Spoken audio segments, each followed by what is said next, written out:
स्वागत है आपका PLL न्यूज़ में। आपके साथ मैं हूं शादाब काज़मी। और अब गाज़ीपुर लोकसभा का फाइनल रिज़ल्ट आ चुका है।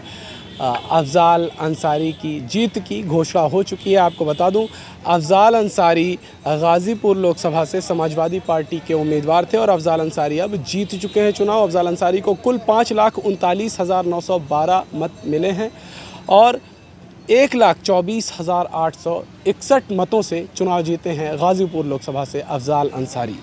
और इसी के साथ दूसरे नंबर पर जो थे पारसनाथ राय, भारतीय जनता पार्टी के उम्मीदवार, उनको कुल 4,15,051 मत प्राप्त हुए हैं। इस तरह से 1,24,861 मतों के साथ समाजवादी पार्टी गाज़ीपुर लोकसभा जीत चुकी है। और बहुजन समाज पार्टी की भी बात अगर करें तो 1,64,964 मत बहुजन समाज पार्टी के उम्मीदवार उमेश कुमार सिंह को गाज़ीपुर लोकसभा में मिले हैं। अब हमारे साथ यहाँ के सीनियर पत्रकार नौशाद भाई मौजूद हैं। नौशाद भाई, सबसे पहले तो आपका बहुत स्वागत है हमारे चैनल में। थैंक यू मौका देने के लिए। गाज़ीपुर लोकसभा का फाइनल रिजल्ट अब आ चुका है। अफ़ज़ाल अंसारी चुनाव जीत गए हैं 1.25 लाख वोटों से, यानी 1,24,861 मतों से। भारतीय जनता पार्टी के जो उम्मीदवार थे पारसनाथ राय, उनको शिकस्त दिया अफ़ज़ाल अंसारी। जी। ये जो नतीजा रहा है, क्या लगता है? अफ़ज़ाल अंसारी पहले भी सांसद रहे, उनके कामों पर लोगों ने उनको ये जीत दी, या सत्ता के ख़िलाफ़ जो एक लहर थी पूर्वांचल में ख़ास तौर से वो रहा, या क्या वजह रही? अफ़ज़ाल अंसारी के साथ 2-3 चीज़ें मैं ऐड करना चाहूँगा, जुड़ी है। जैसे अफ़ज़ाल अंसारी कैडर रहे हैं वो कम्युनिस्ट पार्टी के, पहले वो कम्युनिस्ट पार्टी से MLA हुआ करते थे, आपको याद हो तो कम्युनिस्ट पार्टी से MLA हुआ करते थे। उसके बाद मुख्तार अंसारी की सियासत में एंट्री हुई और उसके बाद से फिर अंसारी परिवार का जो कुंबा बढ़ता गया, सियासी पावर मुख्तार अंसारी की राजनीति में एंट्री के बाद जो सियासी पावर है वो बढ़ता गया दिनों दिन। लेकिन अभी कुछ दिन पहले मुख्तार अंसारी की मौत जिस तरीके से हुई, उसको लेके कुछ उनके घर के लोगों ने कहा कि उन्हें स्वीट पॉइज़न दिया गया है। आरोप था, यह उनका इल्ज़ाम था। सरकार का कहना था या मेडिकल टीम का कहना था कि हार्ट अटैक से उनकी मौत हुई है। बहरहाल उनकी मौत को लेके बहुत सारी कंट्रोवर्सीज रही हैं, आप जानते हैं। लेकिन अफ़ज़ाल अंसारी बतौर लीडर वो पहले से एक अच्छे मजे हुए लीडर थे। और दूसरे ये कि जब उन्होंने कम्युनिस्ट छोड़ा और समाजवादी का दामन थामा, कभी BSP का दामन थामा, तो उनकी पॉलिटिक्स आगे बढ़ती गई और उनसे लोग जुड़ते ही गए। इस बार मुख्तार अंसारी के जाने के बाद जिस तरीके से गाज़ीपुर और ख़ास तरीके से यूसुफपुर मोहम्मदाबाद में एक पूरे हिंदुस्तान से जो लोग जमा हुए मुख्तार अंसारी के जनाजे में, तभी ये लग गया था कि अफ़ज़ाल अंसारी को जो एक हमदर्दी का वोट है वो उन्हें मिलेगा, सहानुभूति का वोट उन्हें मिलेगा। तो वो आज के रिज़ल्ट में भी दिखा है और इंडिया गठबंधन की जो लहर रही है वो भी नज़र आया है। केंद्र में सरकार की भी बात कर लेते हैं। नतीजे अब लगभग कहा जा सकता है फाइनल, हालांकि कई सीटों पर काउंटिंग चल रही है, लेकिन 240 सीटों पर लगभग इंडिया अलायंस जो है वो आगे चल रहा था और NDA लगभग 280 के लमसम कुछ था, 80-86 ऐसे ही। और अदर्स भी 11-12 सीटों पर 16-11-12 ऐसे कुछ सीटें वो बढ़ घट रहे, क्योंकि अभी काउंटिंग चल रही कई सीटों पर। क्या लगता है, सत्ता परिवर्तन संभव है ऐसे में? सत्ता परिवर्तन संभव एक आसार मिल गया है लोगों को, जिन लोगों ने एक लंबे टाइम से ख्वाहिश पाल रखी थी कि वज़ीर आज़म बनने का सपना मेरा भी है। और उसमें सबसे बड़ा नाम, सबसे पहले नाम आप जानते हैं नीतीश कुमार का। कभी सुशासन बाबू के नाम से जाने जाते थे, बाद में पलटू चाचा के नाम से जाने लगे। लेकिन उन्हें कहा जाता था, सबसे बड़ा उनका अगर खिताब था तो मौसम वैज्ञानिक के तौर पे वो जाने जाते थे। और आपने देखा कि आज जिस तरीके से ये रिज़ल्ट आए, उसके बाद BJP प्रदेश के जो बिहार प्रदेश के सदर थे सम्राट चौधरी, वो उनसे मिलने की कोशिश की, लेकिन खबर आई कि नीतीश कुमार ने मिलने से मना कर दिया।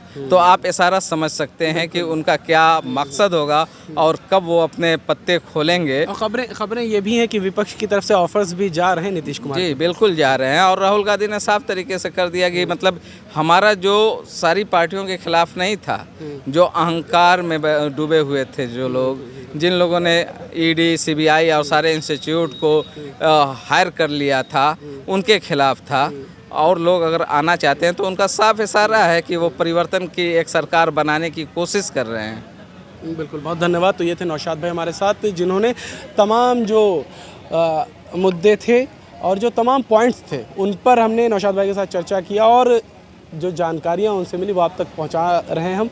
और अंत में एक बार फिर मैं बता दूँ, 1,24,861 मतों के साथ गाज़ीपुर लोकसभा से 5,39,912 मत हासिल करते हुए 1,24,861 मतों के साथ समाजवादी पार्टी के उम्मीदवार अफजाल अंसारी जीत चुके हैं। 4,15,051 मत पारस नाथ राय, जो कि भारतीय जनता पार्टी के उम्मीदवार थे गाज़ीपुर लोकसभा से, उन्हें मिले हैं। ऐसे में ये चुनाव कहीं ना कहीं अंसारी परिवार की नाक और साख का सवाल था और ऐसे में अगर अफजाल अंसारी ये चुनाव हार जाते तो एक बड़ा कह सकते हैं धब्बा सा लग जाता अंसारी परिवार की जो एक छवि बनी हुई है पूर्वांचल में। माना जाता है कि अफजाल अंसारी और अंसारी परिवार का पूरे एक प्रभाव है, लेकिन मुख्तार अंसारी के करना चाहूँगा, अभी जब आखिरी प्रचार में आए थे उमर अंसारी कोपा में, तो उन्होंने कहा था कि पूर्वांचल की में सफाया हो जाएगा। तो कहीं ना कहीं उमर अंसारी ने जो एक इशारा दिया था वो उनकी बातों में दम है।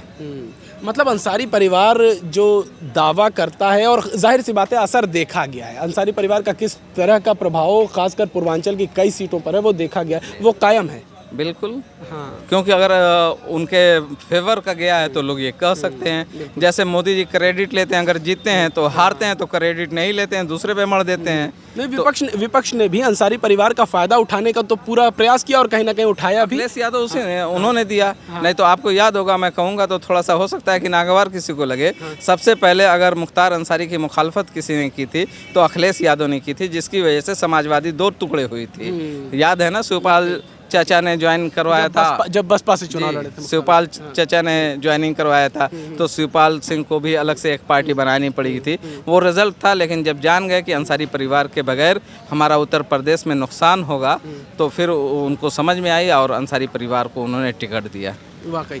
तो देखिए, विपक्ष ने भी किस तरीके से फ़ायदा उठाया अंसारी परिवार का कह सकते हैं, लेकिन राजनीति में इस तरह की जो चीज़ें हैं, इस तरह के इंसिडेंट्स होते रहते हैं और लोग इधर से उधर आते और जाते रहते हैं। लेकिन समाजवादी पार्टी की अगर बात करें तो समाजवादी पार्टी से अंसारी परिवार की नज़दीकी हमेशा सही रही है। मुख्तार अंसारी के दौर से या अफजाल अंसारी की बात करें तो ये तमाम जो लोग हैं उनकी नज़दीकी मुलायम सिंह से और शिवपाल यादव से लगातार रही है। उसके बाद अखिलेश यादव के दौर में थोड़ी दूरियां शायद ज़रूर बनी, लेकिन फिर वो जो दूरियां हैं, शायद कि अखिलेश यादव को अपनी गलतियों का एहसास हुआ कि मुलायम सिंह के पैटर्न से हट कर अगर वो शायद कि चलेंगे तो फिर सत्ता में वापसी संभव नहीं होगी।